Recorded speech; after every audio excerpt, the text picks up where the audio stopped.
Hi to all of you. Thank you so much for being here. As we were saying backstage, that you guys are all excited to meet each other. Like, you don't get the chance to talk shop and be together in this way. So that's exciting. And I kind of wanted to start by asking a pretty general question about your shows that hopefully will kind of tell us about how the process works. So I'll start with you, Debora, since you're sitting closest to me.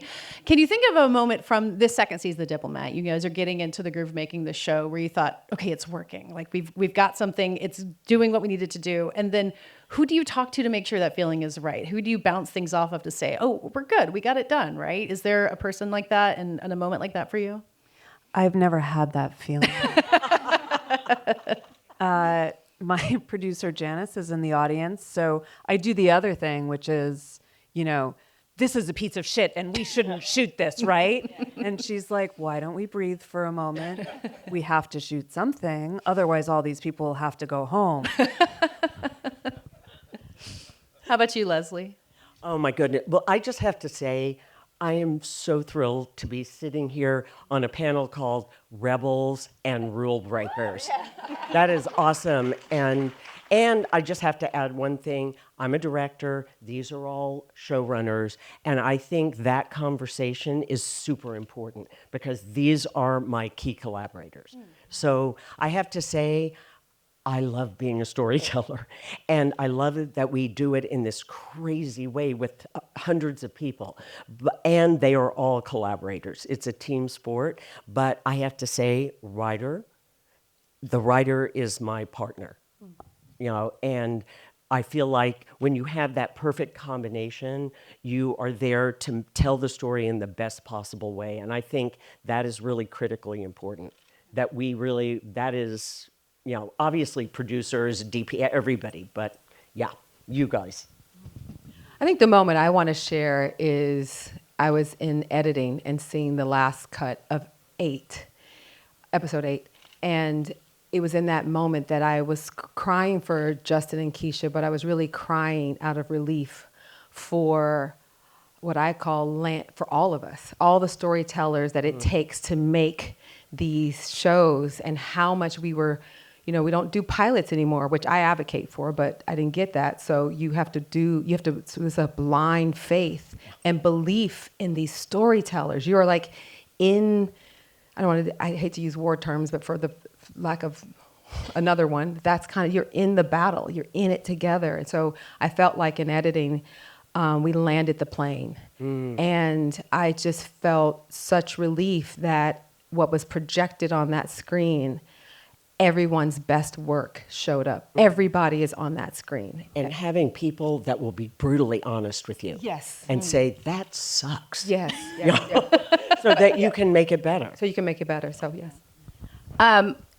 For the 4 seasons, this was the first time. I've created other shows alone, but this was the first time I was collaborating and creating it with Tina Fey and my best friend, Lang Fisher.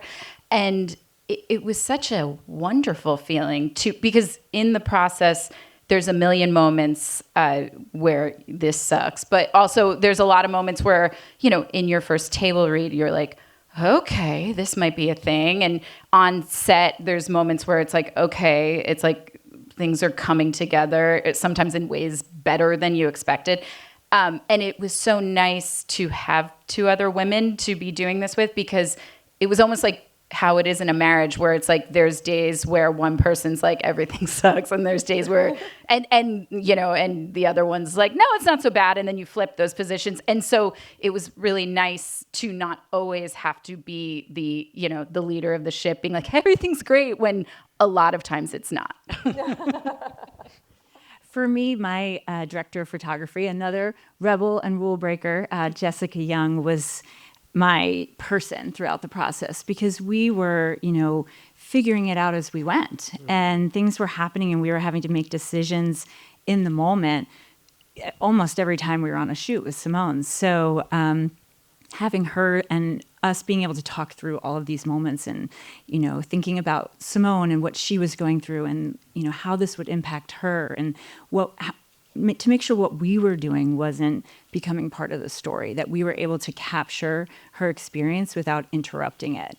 So we talked through everything, every step of the way. So I'll try to run with this idea of rule breakers, because obviously there's a lot of unspoken rules, written rules about how you make something. There's some rules you follow. But to go back to you, Debora, when you're going into the second season of a show, you know you've got something that works. The first season did it. Do you feel like you get to break rules or push boundaries or do something when you're coming back to something that you know works? I think the challenge is, you know it works, but you also know that the one thing that you can't do is what you just did. So that formula, whatever it was that you discover only in retrospect, is a good thing that has to be fundamentally changed to keep the thing alive. So there's this sort of terrifying, like, you know, you have a foot on the dock and a foot on the boat, and the boat is moving, and you're not really sure if you're in the old thing or if you're in the new thing, or if you're kind of betraying the essence of what really made people fall in love with this story. But there is sort of that leap of faith of something's got to be completely different. Otherwise, it's going to get old, it's going to get stale. They're not going to invite us back.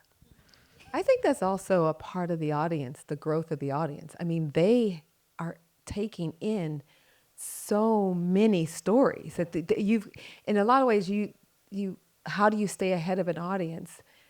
I think that's what makes storytelling so great. It's like the surprises and the zigs and the zags.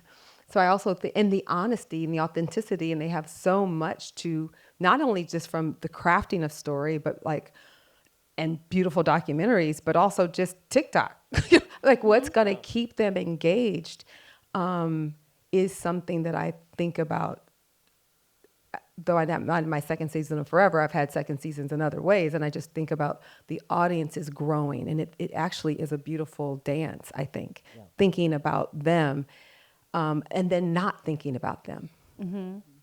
Well, I mean, Zero Day for you, Lesli, that's a twisty show. There's a lot of surprises. And obviously a lot of that's written, but in the directing too, you've got to kind of keep some things off to the side and reveal things in some way. So how do you think about the audience while you're doing your work? Oh, wow, that's a really interesting question. I honestly try not to.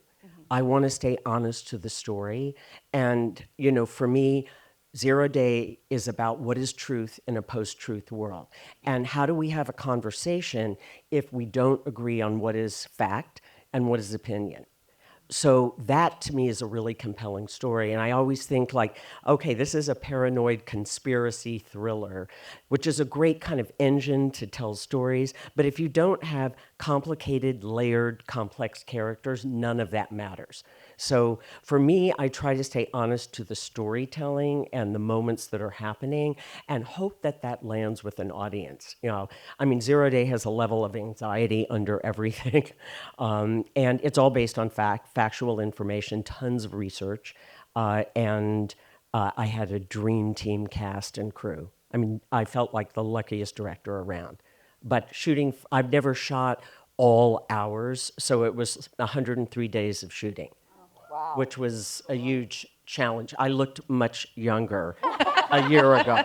And I'm shooting now again. I wrapped at 2 a.m. So really, I did look better several years ago. No, but I mean, to be with this group of women, I'm so thrilled to be here. Yeah, I mean, there's interesting questions with all of your work, I think, about truth and reality and what's reflected back. But Debora and Lesli, you guys both work together on Homeland, another show with like really big ties to real things in the world, and both Zero Day and The Diplomat. You got to get a lot of details. And West Wing. And yes, I mean, that was our. That's. I think a lot of us wish it was more like reality on the West Wing. I'm sure you've heard that plenty. But you know, for The Diplomat and Zero Day, you want to have that sense that you're peeking behind the curtain, that you're seeing how things work. But also, if you get too bogged down in the details, then you're gonna kill your drama. So how do you telling a story? Yeah. So how do you think like, oh, we've got to include that real thing that happens without, getting so bogged down in the details that you're not compelling people? How's that balance work? We talk to people and they tell us amazing stories and we get really excited and then we put in as much of that detail as possible. Yeah. And then there's this moment where you read it and it's like, oh, look at this monologue of my research, So there's a lot of times in the sort of the world of like kill your darlings where those things just have to go away. Mm-hmm. And you've got to get back to like, oh, this is, we are here to entertain. And if we can sort of sneak some stuff in, that's a peek behind the curtain. That's really great. I think both of us have done that from the beginning of our careers and really enjoyed it and continued to look for it. But the successful versions of that are always interested in the world that you're peeking into and interested in the research, but telling a story that's really good that makes you, want to keep going. I so echo that because, again, the thing that is always compelling are the characters moving through that world. And we have to do all that research, but that is not what it's about. It's a narrative story. We're telling a story. And for me, with Zero Day, I was interested in the moral compass of each character. What is truth to each of those characters? But we've sat in what we affectionately called spy camp on Homeland. We would go and meet with the heads of the CIA, NSA, DNI, State Department, investigative journalists, and basically ask them, what keeps you up at night? What are your deepest fears for America and the world? And we would sit in those rooms together, Debora and I, and it scared the shit out of us. Yeah, how do you go to sleep after that? Yeah, but that's where the season would come from, and that was super exciting. But again, it can't just be about the facts, but yeah. And that's where the Diplomat came from, was one of those conversations on Homeland.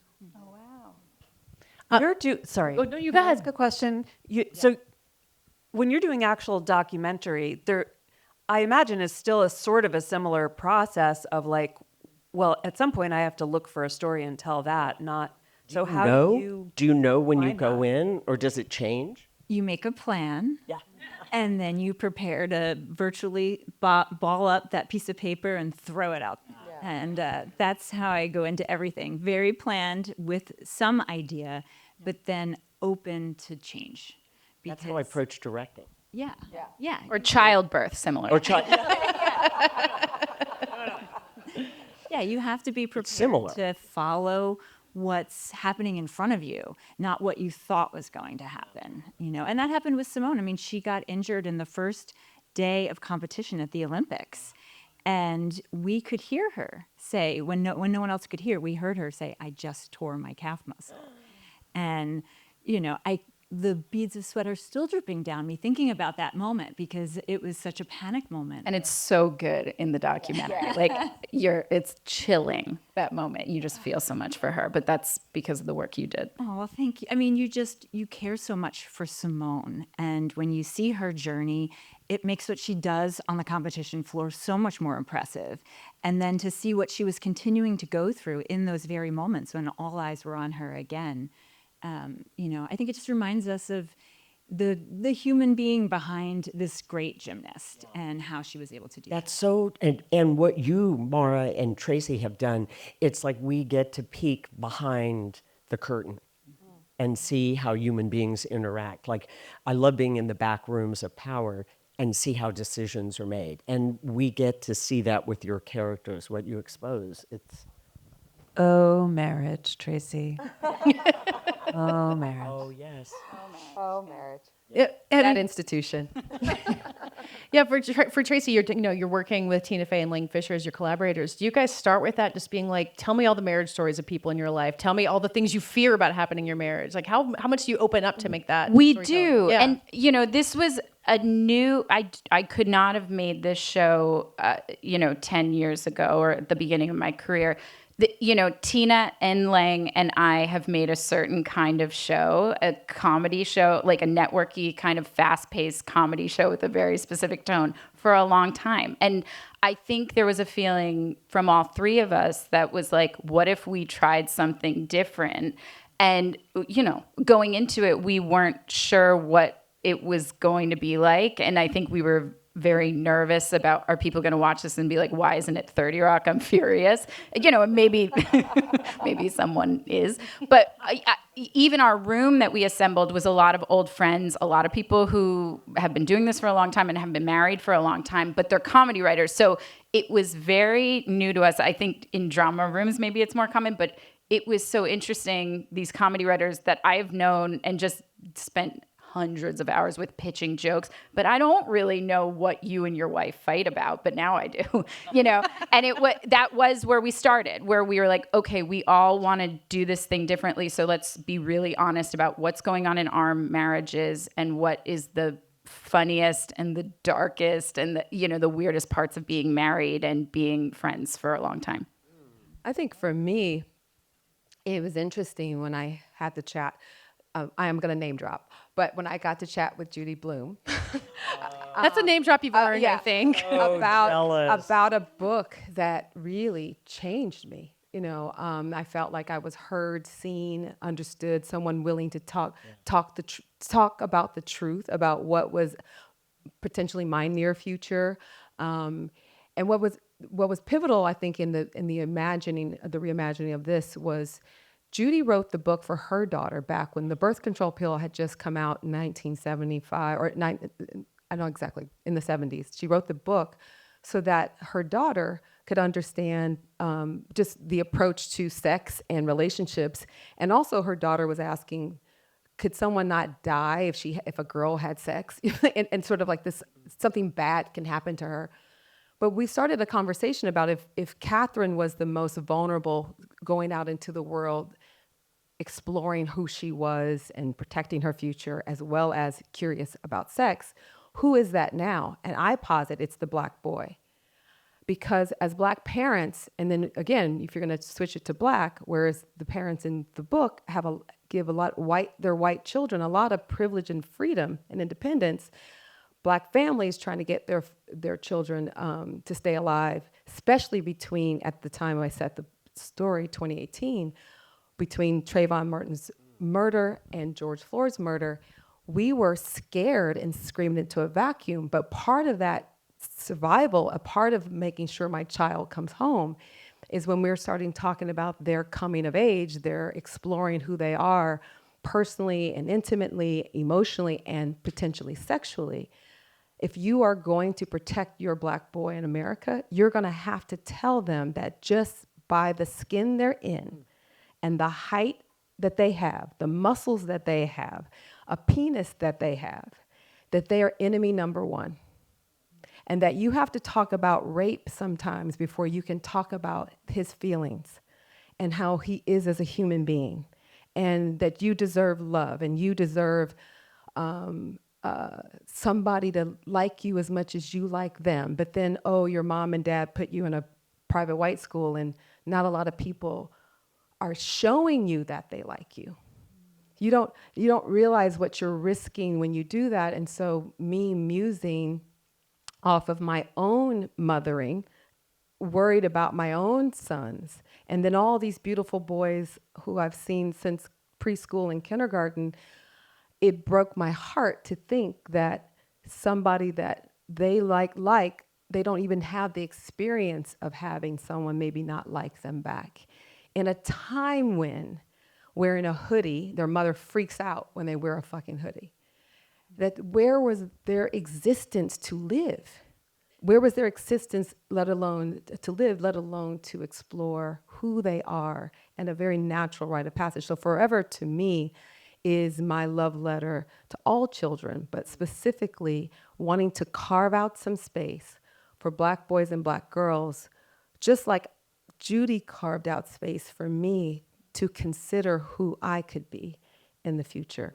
And so that was the beginning of the shaping of this story when Judy, that started in a real conversation about how could this book translate the times when she thought sex was, kids don't need to know about sex. I said, but they need to know about so much more. And I was so thankful for me to be able to show up in that moment and not just fangirl her the whole time, which would have been easy to do. And I did a little bit. But I'm just thankful to Judy for sitting down back then that I can see myself and navigate that to get to this place to be sitting here today. Well, Mara, you came to Judy with this idea of, so sorry.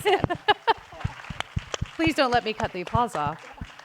You came to Judy with this idea for taking this 50-year-old book and bringing it into the present day. And it's fascinating that you're sitting next to Tracey, who did a 70s movie and turned it into a modern TV show. And I don't know if you guys had similar conversations or, what was it about looking back that far and finding inspiration in something, but saying, we're going to do our own version of it. No, we did not have a conversation like you had with Judy Blume. That was so beautiful how you said that. No, we actually, it was a movie that Tina always loved from when she was young, and Lang and I hadn't seen it. And when we first started talking about a show for Tina to be in, it would be the first show she's starred in since 30 Rock.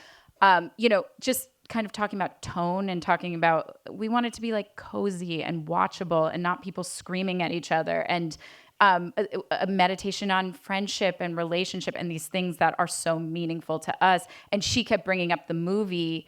It was like that movie I used to love, The Four Seasons, and Lang and I were finally like, okay, we should just watch the movie. And we watched it and we were like, oh, we should do this, of course, like this, because Alan Alda wrote and directed it and did such a beautiful job of showing a really nuanced, true version of what it's like to be married for a long time. And I just haven't seen that. And I haven't seen it in a comedy, certainly. I mean, I've seen a marriage story, like people screaming at each other and marriages ending. And I've seen people falling in love and marriages starting. But this, finding the subtlety and the romance and within a relationship that so many of us are in a relationship that you've been in a long time, felt like a good challenge and something people were yearning for, I think.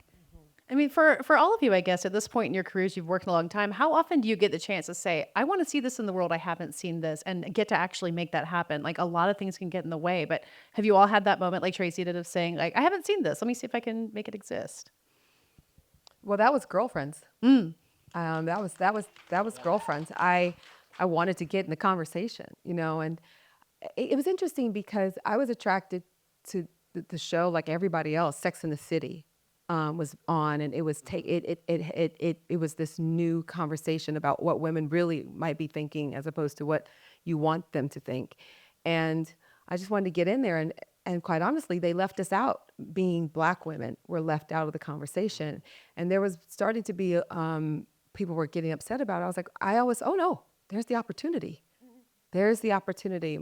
And I just sort of put ink in the pen, and I just wanted to get in the conversation about what Black women who are vulnerable and complicated and all the things and a little ratchet and a little of this and a little of that. I wanted to get my pen in there. And then there was just a lovely way to say, hey, I have something to say, and say it my way, not to copycat, but to be inspired by that conversation. And I just have this whole theory that, we just come in the world, we all just want to be seen. And I know we have this term called representation matters, and I think that is empowering to some people and is friction to others. But we all come in this world just wanting to be seen. And that's it. And it starts with mommy, daddy, look at me, and it's in the school. But then it goes into our media, our books, our magazines, our plays, our TV shows. And you just want to be seen, and you don't want your image distorted. You don't want to be invisible, and you want to just be as layered as you possibly could be. So I think that's what is so great about, like you're talking about marriage, is like sometimes you want to put so much drama in the marriage, but the drama is just getting to bed on time and the kids in the bed, you know what I'm saying? And maybe give them a little some, I have to say, I love mixing it up. I don't want to tell the same thing. I mean, I think people think about me doing these like action, drama, thrillers, but I did the pilot of the Gilmore Girls. I did a movie, yes, because and I love telling all kinds of stories. I like exploring human beings and all the complications and warts and beauty. And, I did shows like Freaks and Geeks and, Mad Men. And those are, to me, I just want to mix it up. I don't want to tell the same story over and over. Yes, I love politics and thrillers and blowing shit up, but only if it moves the story forward. And that to me, it's all about story. It's all about, exploration. But I never want to tell the same story. I don't, like right now, I don't want to go back and do another thriller. And probably for a while, I love spies. Give me a good spy. But I like exploring all different areas. And that to me is thrilling. We all can tell all kinds of stories. And there was a point when I started directing, back when we barely had film cameras, that women couldn't direct action. I don't know, it must have been a genetic flaw, but I feel like we can tell all kinds of stories, and I love that I'm sitting on this panel with writers that I'm so admire. I mean, that's awesome. There's I think a weird dance that happens when there's something that you want to say in the world. And I think I like to spend some time thinking about that. It's what drives me. It's why I do this. But then I spend a lot of time not thinking about that, like writing a lot of stuff and working on as many shows as I possibly could, so that I could get to the point where when I had a little something I wanted to smuggle in there. Absolutely. Because it's very hard to go in and say, like, I want to figure out why America and patriots who work overseas are reviled and why I hate our country so much, and if I can fix it. Like, that was the job. It's sort of like saying, well, I would like to save all young black men. Like, you can feel that. Yep. And then the road to getting that into a story that can go on the air and be successful, it's a long, long road. But what you're saying is, I understood that to be the gas or the ink in my pen. That's not how I have to. If I just go do that story, no one's. Oh, no, totally. You have to do it. That's craftsmanship. Yeah. And so you're talking about writing all the stories, the 10,000 hours, all the time. I think Absolutely. that's what it.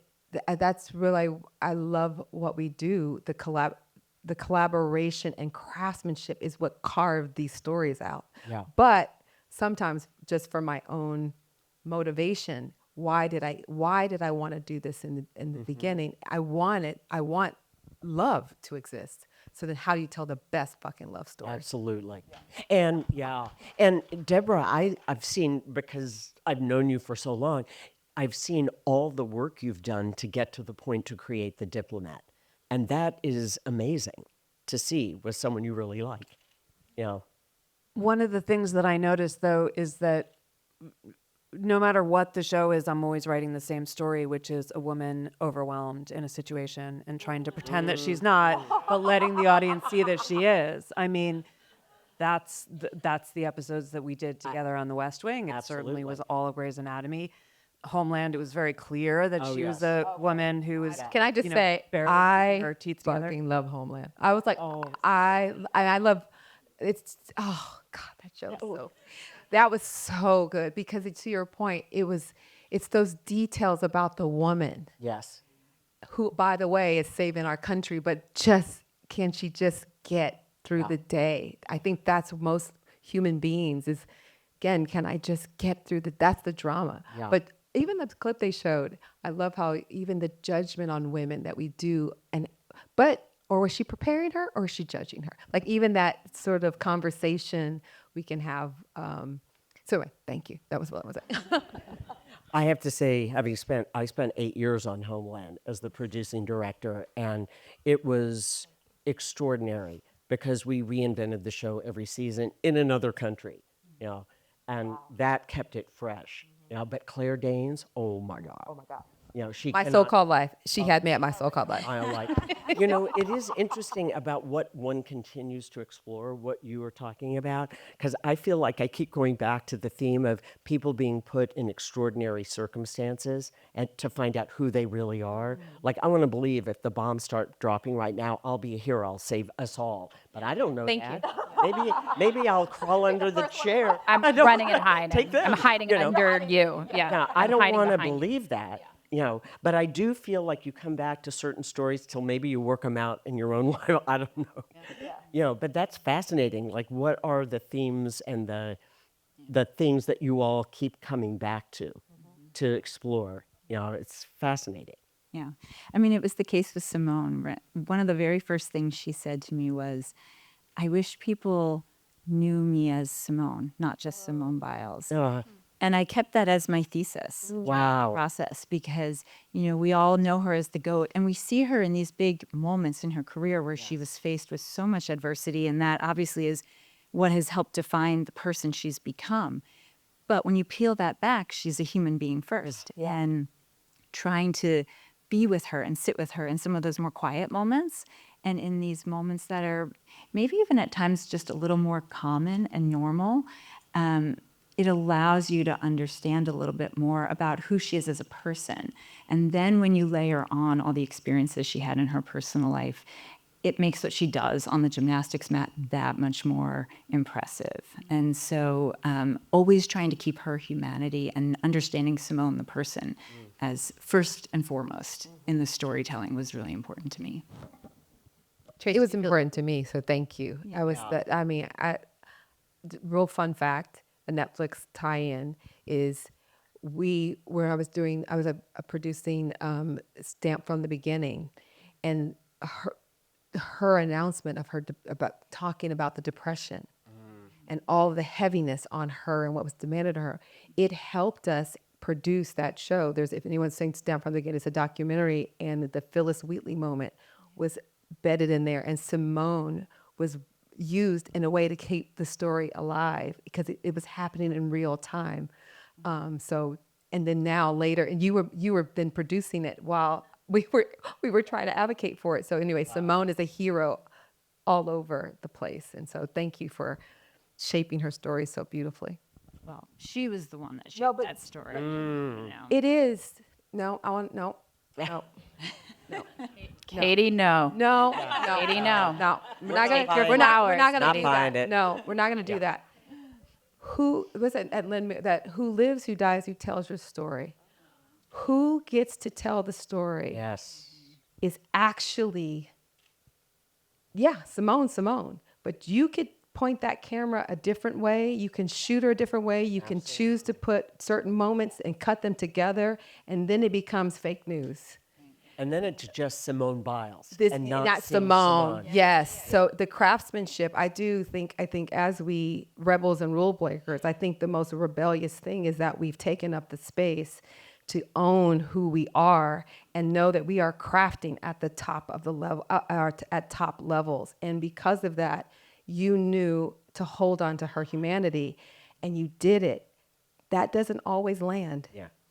Sometimes documentaries are sensationalized. They're no. So anyway, I don't agree with that one. Sorry, Katie, getting to know you.